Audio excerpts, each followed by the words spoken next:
طبعا إذن قاعد تطلع شاندية جبيرة دعاء إن شاء الله. دعاء كنجا إن شاء الله محمود يجير دعاء بك إن شاء الله. إن شاء الله تكبر دعاء ما يبي. آمين خاطر تطلع شو سنتي هيس بدر مشكلة إن شاء الله. بدي يسترسل كذا. آمين إن شاء الله.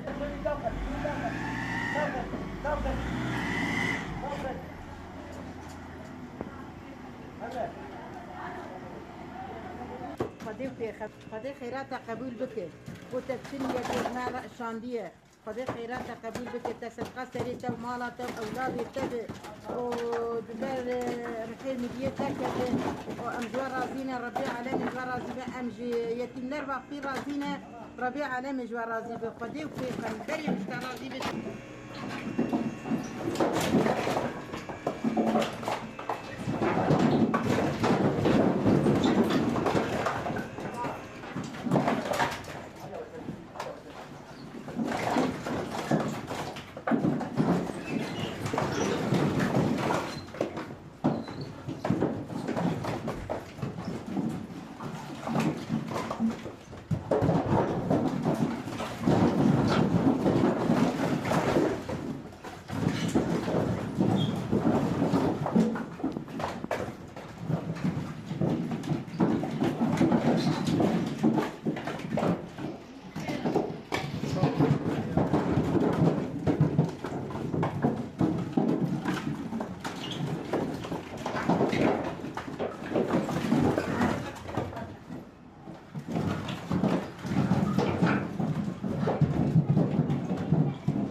أبلا فان إذن حاجة طلع شاندية خير خوش جبيرة دعاء إن شاء الله.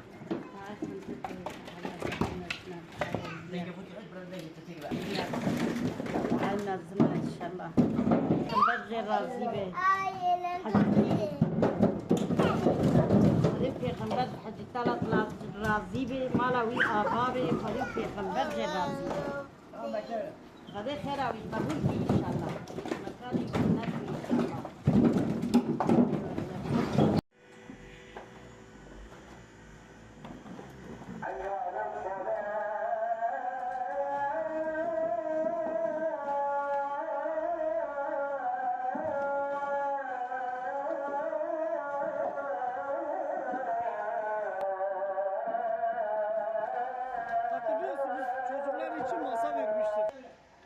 Hacı Talat abinin göndermiş olduğu odunları dağıtmaya devam ediyoruz. Abla kendisine dua edin Hacı Talat abi. Peygamber razı olsun sizden.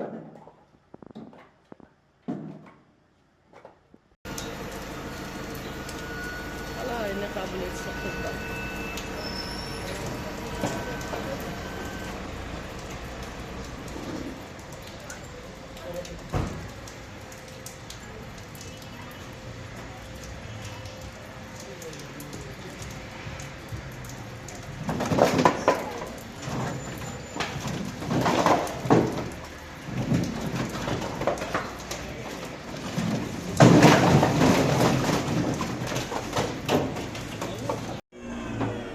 Bismillahirrahmanirrahim. Yetimler Vakfı olarak kış münasebetiyle yetim ailelerimize odun dağıtıyoruz. Allah-u Teala hayırseverlerimizin hayrını kabul etsin inşallah. Onları kaza beladan muhafaza eylesin. Mallarına bereket katsın. Amin.